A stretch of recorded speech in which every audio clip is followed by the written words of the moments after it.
Deus Santo, nós te agradecemos pelo privilégio de te adorarmos. Que o Senhor abra, Senhor Deus, nossos ouvidos, nossas mentes, nossos corações, para que possamos compreender tudo aquilo que o Senhor quer falar conosco nessa noite. Essa é a nossa oração no nome de Jesus. Amém. Você pode se assentar? Queria convidar você a abrir a sua Bíblia em Gálatas, capítulo 2.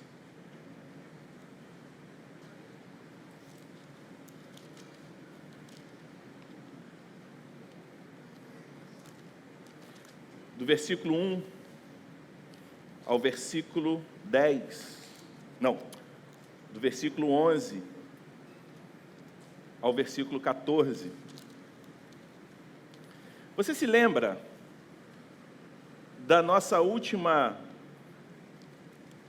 pregação na série? Nós ficamos 2 semanas fora da série, por conta do aniversário da igreja, por conta do culto de Páscoa. Mas na última semana em que nós falamos sobre a série em Gálatas, nós meditamos no texto, nos 10 primeiros versículos do capítulo 2, onde nós aprendemos um pouco sobre o que é o legalismo.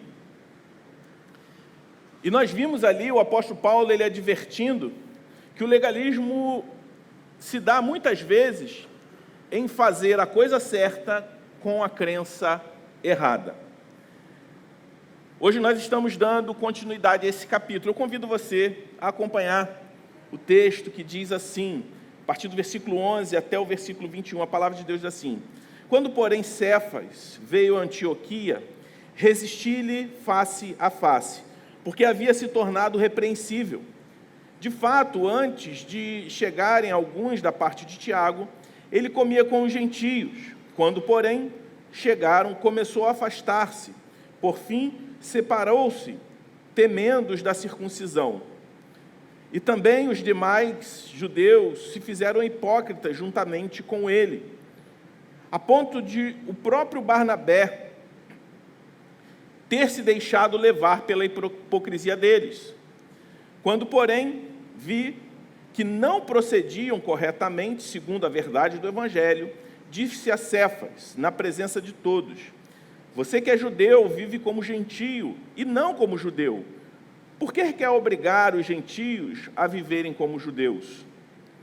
Nós, judeus por natureza, e não pecadores dentre os gentios, sabendo, contudo, que o homem não é justificado pelas obras da lei, e sim mediante a fé em Jesus Cristo, também temos crido em Cristo Jesus, para que fôssemos justificados pela fé em Cristo, e não por obras da lei, pois por obras da lei ninguém será justificado.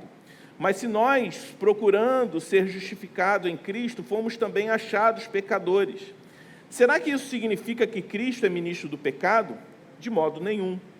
Porque se volto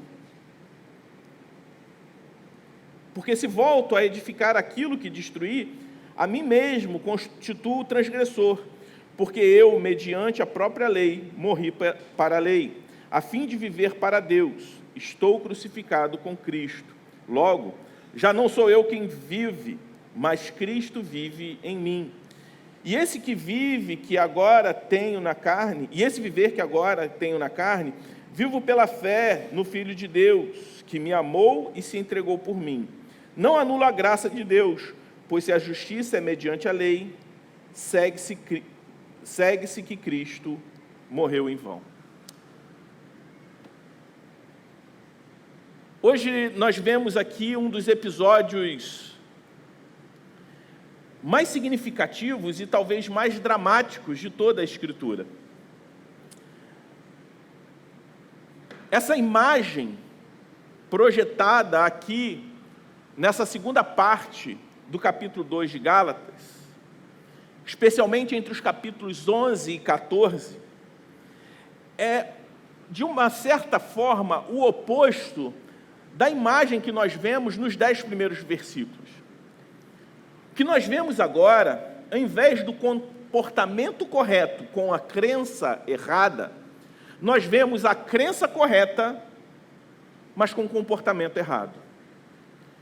Como eu disse, esse é um dos episódios mais dramáticos e tensos de todo o Novo Testamento.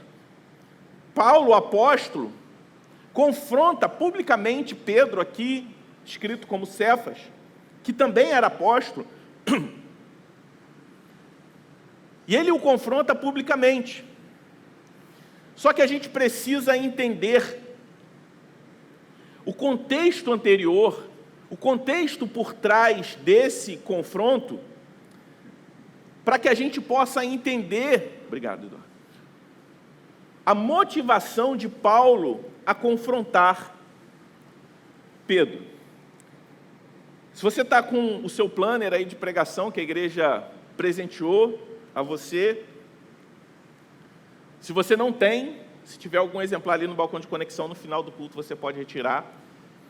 Anote aí uma leitura para você fazer, eu vou citar aqui essa passagem, mas anote aí para que você faça durante essa semana, revisando esse sermão, Atos 10. Atos 10 e 11 nos levam a entender melhor o que se passou entre Pedro e Paulo nesse momento. E o que a gente pode encontrar em Atos 10? A igreja de Antioquia era composta principalmente por cristãos gentios. E quando Pedro chega até essa igreja lá em Antioquia, ele começa a comer, começa a passar tempo com eles. Isso pode não parecer para você significativo, óbvio. Pedro foi até lá, Pedro está passando tempo com eles, e é óbvio que ele vai fazer refeição junto com aquelas pessoas, ele vai desenvolver amizade, relacionamentos. Mas era uma grande coisa para um homem judeu como Pedro se assentar à mesa e ter comunhão com gentios. Porque por séculos os judeus eram conhecidos por sua separação dos gentios.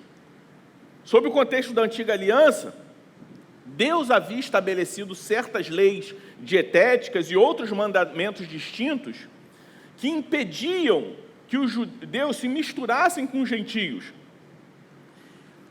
E o Senhor fez isso para prevenir que os judeus eles fossem corrompidos pela idolatria e pela imoralidade comum aos gentios. Sentar à mesa com os gentios ou com qualquer outra pessoa naquele contexto era muito mais do que dividir uma refeição. Era um gesto de aceitação.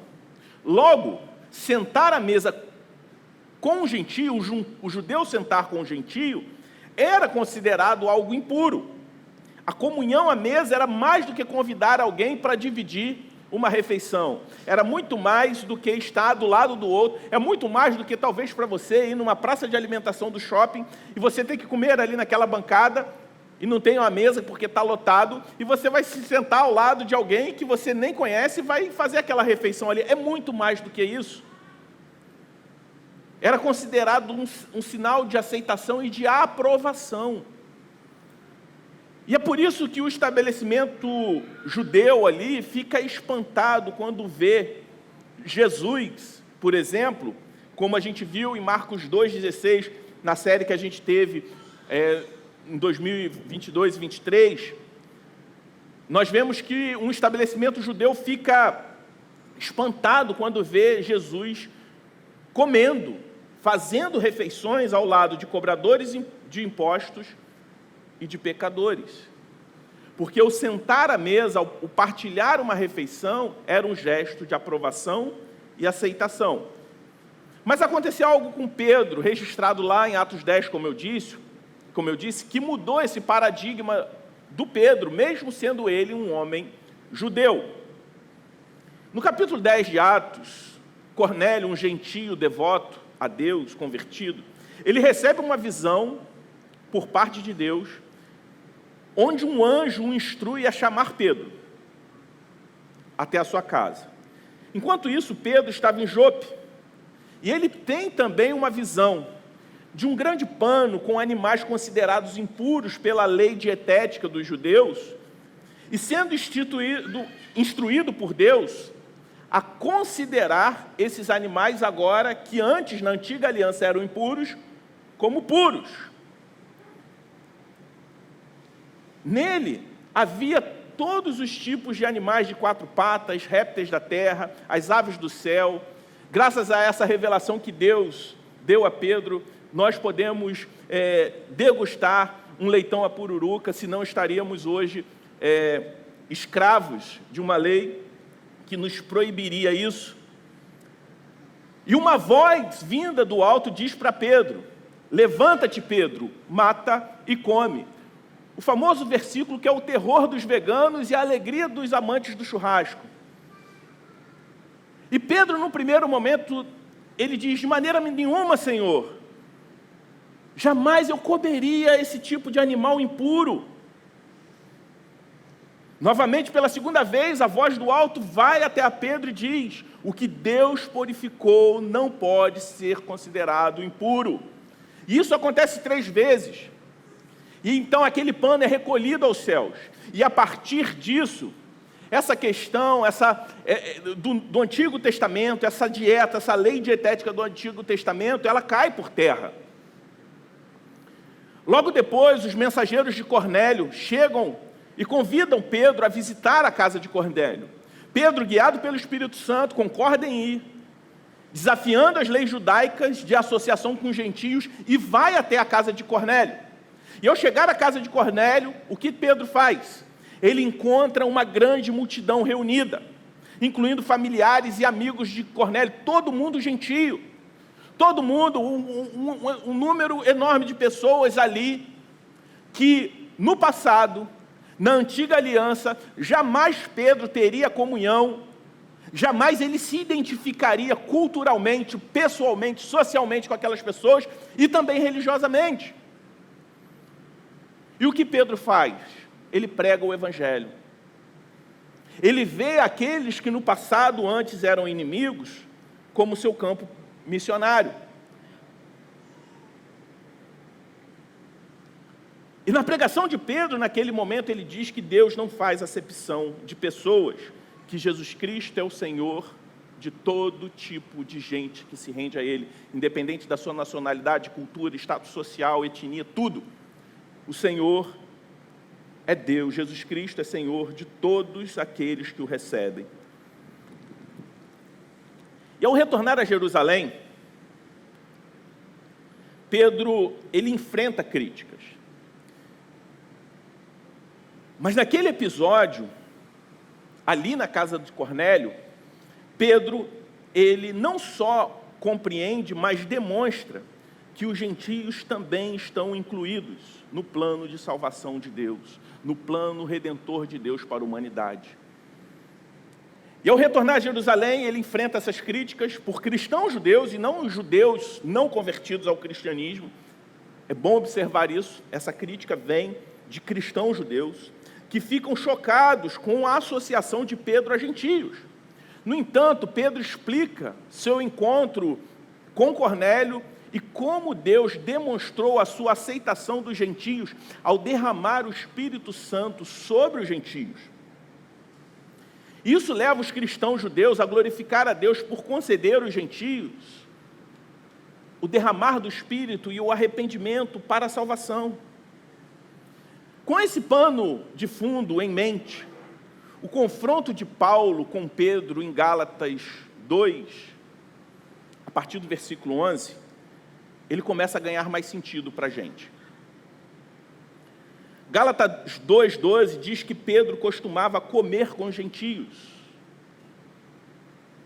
mas porque ele temia o partido da circuncisão, ou seja, um grupo, uma facção dentro da igreja, ele parou de comer com os gentios e se separou deles. O que nós vemos ali narrado? Pedro estava lá fazendo uma refeição, não só compartilhando o alimento, mas compartilhando a vida com aqueles gentios. E chega uma comitiva com Tiago, composto por cristãos judeus. E o que Pedro faz naquele momento, quando ele avista a comitiva? Ele se levanta e sai de perto. Ele não queria ser associado àquele tipo de pessoas. ele não queria ser julgado pelos cristãos judeus legalistas, que não compreendiam a nova aliança, não compreendiam que em Deus, em Cristo, todos nós somos irmãos, independente da observância da lei, da antiga aliança, ou de qualquer outra prática que se atribui valor espiritual para se ser aceito por Deus. O que nós vemos aqui é o famoso climão. Estava tudo bem, Pedro ali de boa, com aquele monte de gentio, e de repente, Pedro levanta e sai de fininho. É aquela famosa situação onde a pessoa teme a homens, porque ele tem um tipo de relacionamento com outras pessoas que cobra dela o seguinte: se você for amigo daquelas pessoas, você não pode ser meu amigo. Se você se misturar com determinado tipo de coisa, e eu não estou falando necessariamente de coisas erradas, você não pode fazer parte do nosso clube.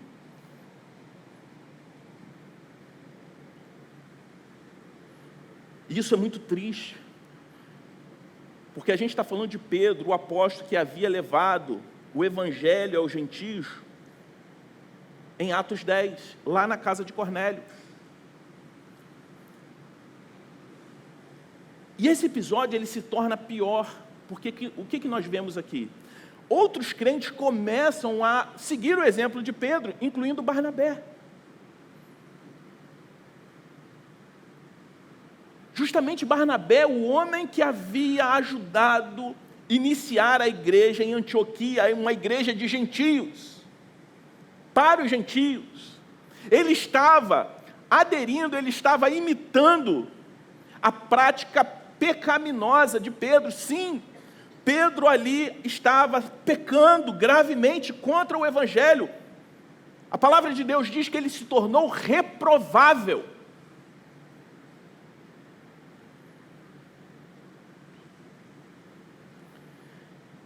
As implicações das ações de Pedro era que os gentios talvez não fossem totalmente aceitáveis diante de Deus.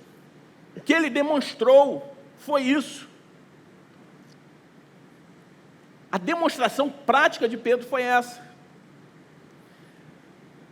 Só que Paulo ele é muito duro ao descrever isso aos Gálatas, porque como nós vimos no versículo 14, ele diz o seguinte, que Pedro, juntamente com Barnabé e os demais que estavam aderindo ao efeito manada provocado por Pedro, eles estavam se desviando da verdade do Evangelho, ao fazer a acepção de pessoas, ao não querer estender a mão direita da comunhão aos gentios, simplesmente por temor a homens. Observe, Pedro não estava com uma crise teológica, Pedro não estava em dúvidas, ele não estava confuso e fez isso por conta dessa confusão. Pedro foi quem recebeu a revelação vinda do alto e tinha a consciência. Pedro, ele participou, ele era testemunha do derramamento do Espírito aos gentios. Pedro não tinha uma fé confusa, ele não tinha uma convicção errada, como os cristãos judeus tinham. Ele tinha a convicção certa. Então Pedro tinha a convicção certa, mas se comportou de forma errada. Mesmo sabendo que ele não poderia privar os gentios da comunhão, mesmo ele sabendo que os gentios haviam sido aceitos por Deus, igualmente os judeus que se converteram, não por obediência da lei, mas por intermédio de Jesus Cristo, mesmo sabendo disso, ele se comportou de forma errada, para agradar a homens. Então qual é o problema aqui? O problema é a hipocrisia. Nós podemos identificar aqui o problema dessa cena, dessa imagem que nos é apresentada, a hipocrisia. E a gente vê a hipocrisia do Pedro descrita entre o versículo 11 e o 14. E a hipocrisia nesse contexto se dá em andar na prática de algo além da fé, como se aquilo fosse possível conferir salvação. As palavras de Paulo contra Pedro são fortes, a ponto dele dizer que Pedro havia se tornado repreensível, reprovável, como eu disse. Pedro não era ignorante, ele sabia, como foi citado no episódio narrado em Atos 10. Ele sabia que os gentios, a partir de Cristo, estavam purificados. Não só isso, Pedro havia pregado aos gentios. Pedro sabia, ele conhecia a doutrina fundamental da justificação pela fé. Ele não estava confuso doutrinariamente. Pedro, ele sofria de algo que todos nós também sofremos em algum grau. Todos nós somos tentados, que é o temor a homens. O medo de ser impopular com algumas pessoas, com um determinado grupo social que Pedro valorizava, fez com que Pedro se afastasse de outras coisas mais importantes. E que coisa era essa? O Evangelho. Pior, como nós vimos, a atitude de Pedro estava influenciando outras pessoas, como Barnabé. A hipocrisia de Pedro consistia no fato que as suas atitudes públicas eram contraditórias com a fé que ele professava. Paulo está alertando para o fato de que a atitude de Pedro era, na prática, negar o Evangelho. Pedro, naquele momento, embora fosse um crente professo, ele estava se comportando de forma prática como um ateu. Por vezes, eu e você somos assim. Vamos à igreja, dizemos crer em Deus, mas somos ateus práticos, porque na nossa vida diária, no nosso dia a dia, no nosso comportamento, no nosso relacionamento com o outro, nós agimos como pagãos. A atitude de Pedro era muito mais profunda do que simplesmente não querer ser amigo de todo mundo. Era pior. A atitude de Pedro estava gerando um efeito manada, estava influenciando outros, estava negando o Evangelho. E por isso Pedro é repreendido publicamente por Paulo. Primeiramente porque o seu pecado foi público, por isso a repreensão foi pública. Mas a repreensão também foi pública, porque o pecado dele foi tão grave, e também pela sua posição de liderança. E por ele ser um líder e alguém influente, o seu pecado estava influenciando os outros também a pecar. Por isso, um líder, sobre ele, há uma grande responsabilidade. Paulo não foi duro demais, Paulo não foi maldoso, Paulo não foi rude, não foi alguém pesado demais, rígido demais, mas ele agiu biblicamente. Infelizmente, hoje em dia, nós vemos líderes que erram, que olhando para a atitude de Pedro aqui, isso se torna bobeira, e ao serem repreendidos, querem se transformar em vítimas. Infelizmente, essa semana foi preso um pastor em Goiânia, que tinha um histórico imenso de anos de problemas com imoralidade sexual, e por uma falta de repreensão pública e de ser tratado pela liderança de sua igreja, sempre como uma vítima, ele precisa ser cuidado, uma graça que não vem de Deus, mas do diabo, que não visa a correção, a restauração, ele chegou ao ponto de se tornar um assediador e foi preso para a vergonha do Evangelho. E não está sendo divulgado simplesmente nas mídias evangélicas, mas nos noticiários, nos sites de notícia. E para quem está do lado de fora,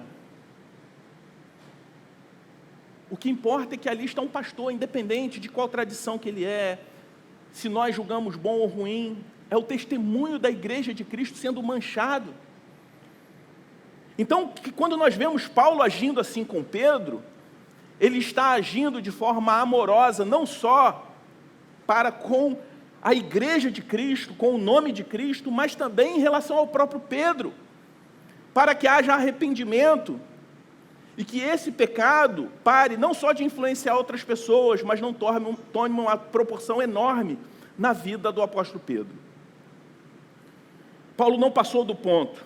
Paulo agiu biblicamente, nos ensinando que as nossas atitudes públicas como cristãos têm consequências nas vidas de outras pessoas. Nossas atitudes boas e ruins influenciam na vida de outras pessoas. E esse episódio traz para nós algumas lições importantíssimas. Embora hoje nós não estejamos lidando com as consequências sobre judeus e gentios, o que pode comer, o que não pode comer, que tipo de comida eles estão comendo, se pode se assentar à mesa com gentio ou judeu, a gente não lida exatamente com o mesmo problema, mas nós devemos saber que nós também temos as nossas próprias inconsistências, assim como Pedro teve. Porque há muito em nossos estilos de vida que podem nos levar também à hipocrisia, assim como Pedro foi levado. E todas as vezes que agimos assim, devemos ser confrontados biblicamente. E devemos nos lembrar, sendo a gente quem for, nós não estamos acima do Evangelho, nem mesmo Pedro passou impune. Todos nós podemos negar o Evangelho de forma prática, mesmo que a gente professe outra coisa. Gálatas nos lembra de como facilmente nós podemos nos desviar da verdade do Evangelho. No início da nossa conversão, é impactante. A gente se vê como um grande pecador, a gente compreende a dimensão do amor de Deus, a gente se arrependeu, a gente está ali verdadeiramente constrangido com a graça de Deus, a forma como Deus nos amou. Mas com o passar do tempo, a gente começa a se achar bonzinho demais. A gente começa a se orgulhar do nosso desempenho moral, religioso.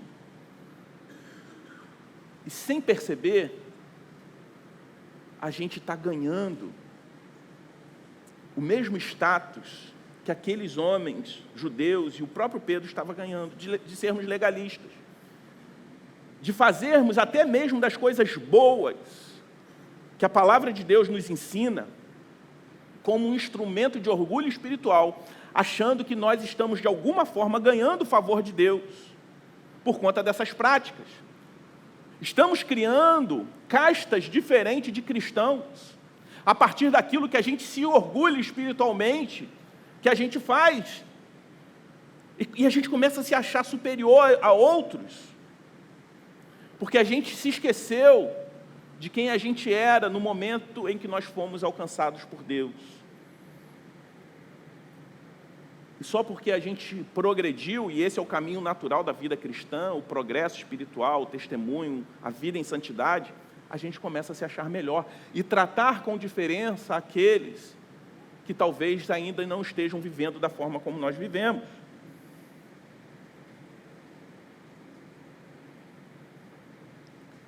Porque quando nós afirmamos ter o Evangelho, mas não evidenciamos isso com a nossa própria vida, nós estamos cedendo à hipocrisia. Da mesma forma, quando nós também afirmamos crer no Evangelho da Graça, mas vivemos como um pagão, como o resto do mundo, na prática do pecado, também estamos sendo hipócritas. O problema é que Paulo confronta Pedro aqui em Gálatas 2, é o seguinte: é que Pedro, ele estava endossando um pensamento pecaminoso de cristãos judeus, em que, apesar da conversão, a configuração deveria ser judeu de um lado e gentio de outro. Os judeus estavam afirmando que Cristo salvou, ok, os judeus convertidos, mas que eles tinham mais favor diante de Deus porque eles permaneciam observando a lei, fazendo com que os gentios se sentissem cristãos de segunda classe. Mas aqui não há uma perseguição unilateral, porque às vezes a situação também é invertida, era invertida. Em Romanos 14, o que nós vemos era que os gentios menosprezavam os judeus convertidos que continuavam na prática da lei, mesmo sem atribuir valor espiritual à prática da lei. De uma forma ou de outra, nós devemos nos proteger contra uma mentalidade divisiva. Não há cristãos de segunda classe no reino de Deus. Há cristãos maduros e imaturos, entendendo que, se caminhamos com Cristo, com uma vida de devoção, hoje devemos ser, entre aspas, melhores do que éramos ontem e certamente piores do que seremos amanhã. Porque estamos sendo amadurecidos, desenvolvidos à estatura de Cristo. Por isso, Gálatas 2, de 11 em diante, se aplica para nós, no nosso contexto, a certeza de que devemos rejeitar qualquer tipo de cristianismo que divide as pessoas por conta de algum tipo de prática para além do Evangelho, além da justificação em Cristo. Isso não significa que a gente não possa ter as nossas preferências pessoais, que a gente, de uma forma ou de outra, desenvolva relacionamentos mais próximos por algum outro tipo de afinidade. Eu não estou falando isso. O que eu estou falando é que nós não estamos em uma competição para ver quem pode ganhar o maior favor diante de Deus, por observância de uma coisa que, mesmo que seja boa, não te coloque em crédito diante de Deus, nem melhor do que o seu irmão, porque todos nós somos nivelados, não pelas nossas práticas, não pelas nossas obras, não pelo local que a gente vive, não por onde os nossos filhos estudam, não por conta do nosso conhecimento intelectual, mas por conta do pecado. Todos nós somos pecadores, e por melhor que você seja financeiramente, socialmente, até mesmo religiosamente, se não for através de Cristo, o seu estado é de reprovação diante de Deus. E nós vamos falar um pouco mais no fim desse sermão sobre isso.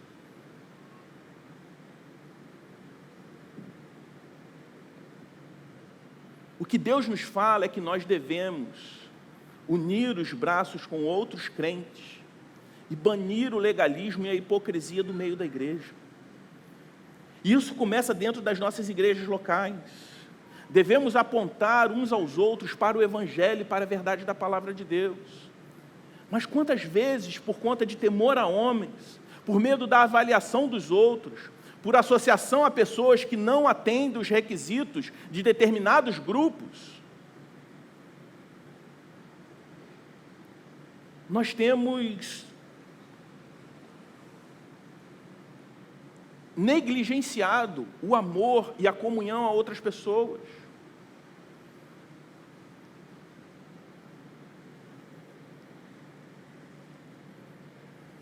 Às vezes o nosso medo não é simplesmente se associar ou ter comunhão com outras pessoas para não desagradar um determinado grupo social que a gente valoriza. Às vezes é falar sobre determinados temas para não ser associado também a um determinado tipo de pessoa. Por temor a homens, ser associado a algum grupo que vai te fazer ser excluído de um grupo que você valoriza. Paulo diz que quando nós agimos como Pedro, nós estamos negando de forma prática o próprio Evangelho. Nós precisamos considerar todas as questões que, porventura, estejam nos levando a nos irmanar, por exemplo, a pessoas de outras religiões, mais do que com os nossos irmãos em Cristo. E essas religiões são tão fortes que estão me levando a irmanar a pessoas de outras religiões que professam uma outra fé, que não seja unicamente em Cristo. E essas mesmas questões se tornam muros, barreiras que me separam dos meus irmãos em Cristo que não são simpáticos àquela ideia. Aquela questão: Jesus não morreu por nenhuma outra comunidade que você participa nesse mundo, Ele morreu pela igreja. Mesmo que qualquer outro tipo de associação que você possua nesse mundo seja positiva, mas lembre-se, Cristo não morreu por nenhuma outra comunidade a não ser a sua igreja, e essa unidade se dá de forma prática no contexto da igreja local, a igreja visível. A igreja é o evangelho visível, como diz Mark Dever. Eu não estou dizendo que essa comunhão não se estenda também a irmãos de outras comunidades de fé que professam a fé somente em Cristo, mas que se essa comunhão não passa de forma mais profunda no contexto da sua igreja local, talvez o que esteja mediando a sua comunhão com os seus irmãos não seja Cristo. Uma vez que nós identificamos o problema, e o problema é a hipocrisia, o texto ele também nos mostra a solução. E qual é a solução? A fé em Cristo somente. Quando a gente chega à segunda imagem nessa passagem, que é a solução ela nos ajuda a entender o que significa agradar a Deus. Do versículo 15 ao 21, Paulo descreve a crença correta com um comportamento correto. Se antes nós vemos Pedro sendo repreendido por apesar de ter a crença correta, se comportava de forma errada, nós vemos Paulo aqui mostrando a solução, dizendo sobre a crença correta e o comportamento correto. A coerência entre o que se crê e o que pratica. E a palavra-chave nesses versículos finais é a palavra fé. Tudo gira em torno da fé. Não é fé e mais alguma coisa. É simplesmente fé. A justificação pela fé somente. Fé em quê? A fé em Cristo Jesus. Única e exclusivamente a Cristo. Toda vez que você adiciona algo à fé em Cristo, você perde a Cristo. Como Paulo diz, é como se nós declarássemos que Cristo morreu inutilmente. Através da fé em Cristo, nós somos aceitos perante Deus. Especialmente nos versículos 15 a 16, Paulo lembra Pedro de que eles, como os judeus, os gentios, não encontraram salvação através da lei, mas da fé em Cristo somente. E se a justiça vem através da lei, Paulo diz, então a morte de Cristo foi em vão, lá no verso 25. E voltar a viver, entendendo que a lei tem o poder de conferir salvação, depois de ter sido salvo pela fé em Cristo, é como se reconstruir o sistema que ele derrubou, como ele fala no versículo 18. Paulo lembra a Pedro de que Deus aceitou os gentios, mesmo aqueles homens não sendo circuncidados. Eles foram salvos e justificados em Cristo, mesmo não comendo determinados alimentos que antes os judeus comiam. Deus os aceitou. E se Deus os aceitou, tanto Paulo quanto Pedro também deveriam aceitar aqueles homens. Porque através da fé em Cristo e em Cristo somente, judeus e gentios são aceitos perante Deus. E junto com a fé, outro termo-chave nesses versículos é o termo justificado ou justificação. Ele aparece 4 vezes entre os versículos 16 e 17. E esse termo vem da mesma palavra no grego que é traduzida como justiça no versículo 21. O que Paulo está fazendo aqui, ele está enfatizando o ponto de que a justificação é indispensável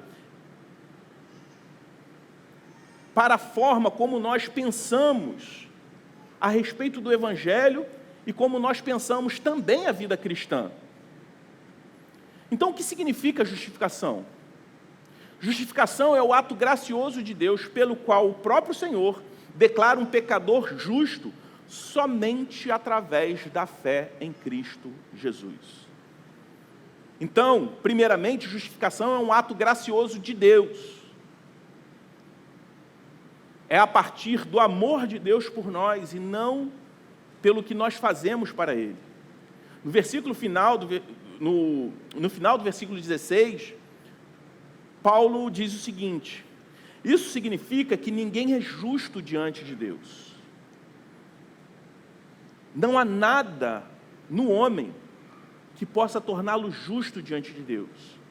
Nada em nós nos justifica.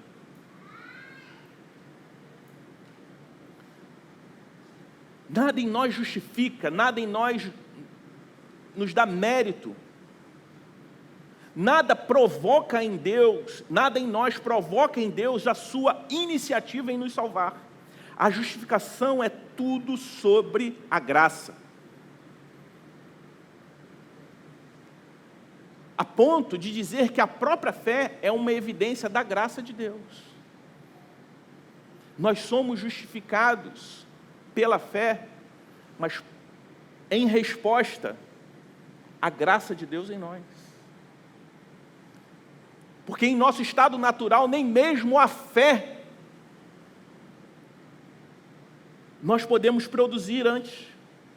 Até mesmo a fé é uma resposta à justificação, à ação de Deus, à iniciativa de Deus em nos salvar.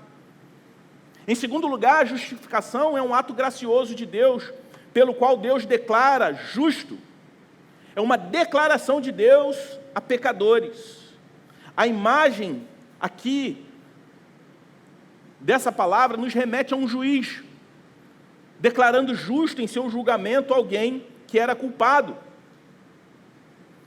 Isso é importante frisar, porque a justificação é um ato de Deus. Não é um processo, mas é um ato que Deus declara de uma vez por todas o que nós somos hoje e o que nós seremos amanhã, até a volta de Jesus Cristo.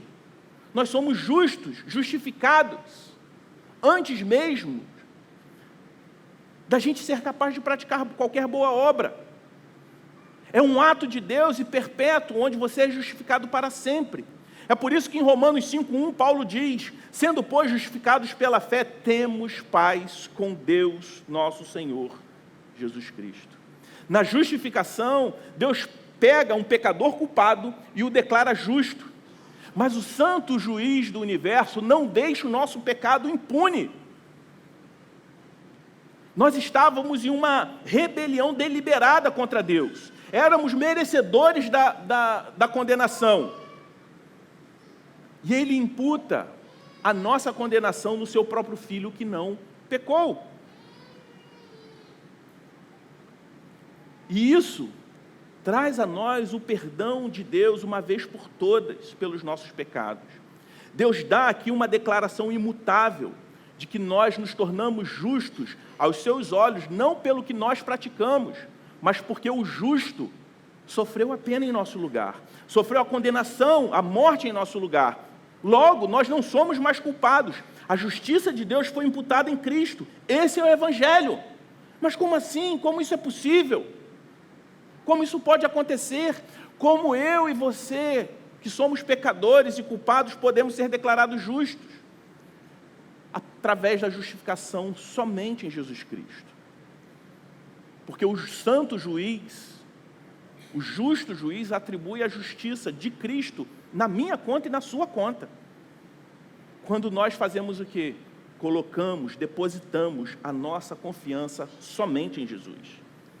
E Paulo coloca dessa forma, quando ele diz que aquele que não conheceu o pecado, ele o fez pecado por nós, para que nele fôssemos feitos justiça de Deus. 2 Coríntios 5:21. Somos culpados, somos merecedores da morte, mas as nossas contas foram creditadas a Jesus. Ele suportou a ira santa de Deus na cruz por nós.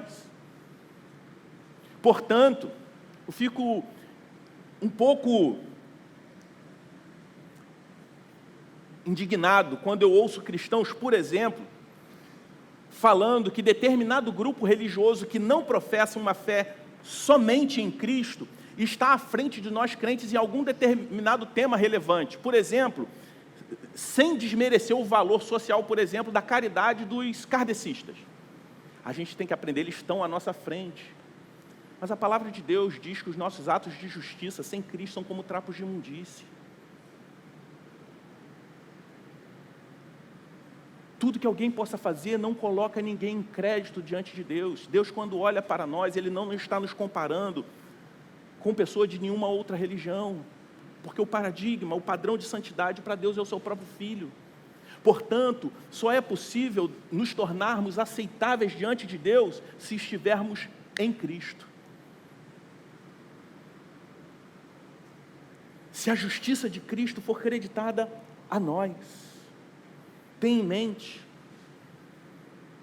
também que a justificação pela fé não é varrer o pecado para debaixo do tapete, fingir que ele nunca existiu, viver confortavelmente na prática do pecado. Deus sabe que existe o pecado e Ele quer tratar isso em nós. Todo pecado tem uma penalidade, tem uma consequência, mas a penalidade para a eternidade já foi paga por Cristo. O registro dos pecados que nós cometemos no passado e que vamos cometer no futuro, se formos salvos, eles foram colocados na cruz do Filho de Deus. E é por isso que nós somos aceitos perante Deus através da fé em Cristo somente. Mas esse discurso enganoso de que a justificação em Cristo leva a uma ideia de uma graça barata, foi o argumento usado pelos opositores da Reforma Protestante. Era o que eles acusavam. E é bem provável que os judaizantes naquela época também estavam pensando assim. Porque se somente a fé em Cristo é a única base para a aceitação perante Deus, isso significa que eles estão achando que podem viver a vida de qualquer jeito.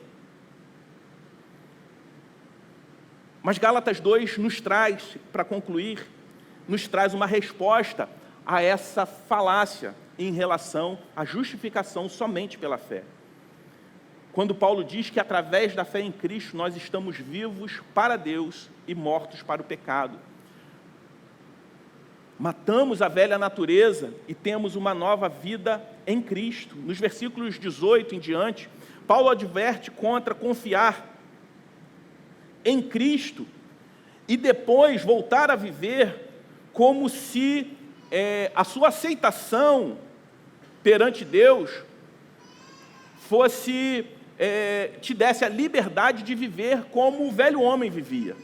No versículo 19, Paulo diz que ele morreu para a lei, mas que ao morrer para a lei, ele passou a viver para Deus. Ele diz que nós somos justificados pela fé, mas não somente isso, nós vivemos pela fé. A vida cristã é viver de fé em fé, superando e amadurecendo, olhando para Cristo e desejando viver como Ele, ser santo como Ele foi. Paulo não tinha espaço para uma salvação que estava baseado em simplesmente ser aceito por Deus e voltar a viver como antes. Isso é impossível. Quem tem um encontro com a graça de Deus não pode permanecer o mesmo. A fé não é apenas receber algo para a salvação, é também ser capacitado para viver essa salvação enquanto não formos transformados e vermos eternamente com o nosso Salvador. Vivemos dia após dia somente pela fé. Por isso Paulo faz uma das declarações mais belas da palavra de Deus que ele fez. Já não sou eu quem vive, mas Cristo vive em mim.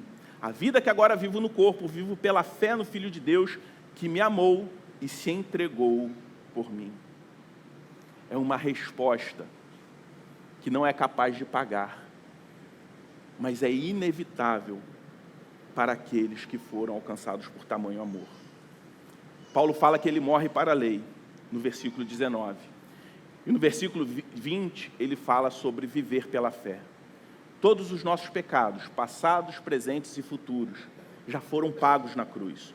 Cristo levou todos eles. Então, quando um cristão peca, é como se Deus dissesse: não peques mais, e não é, agora você não está mais justificado. Não, a sua justificação está selada. Porém, quando nós não morremos para o pecado, nós estamos, de uma outra forma, agindo como Pedro, nos comportando como ateus práticos. Portanto, morrer para o pecado e confiar em Cristo implica em algo que Paulo declara quando ele diz que já não sou eu quem vive.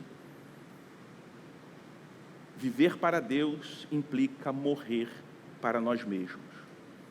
Você não deve apenas acreditar intelectualmente que Jesus morreu na cruz pelos seus pecados. Quando você coloca a sua fé em Cristo, você morre com Cristo.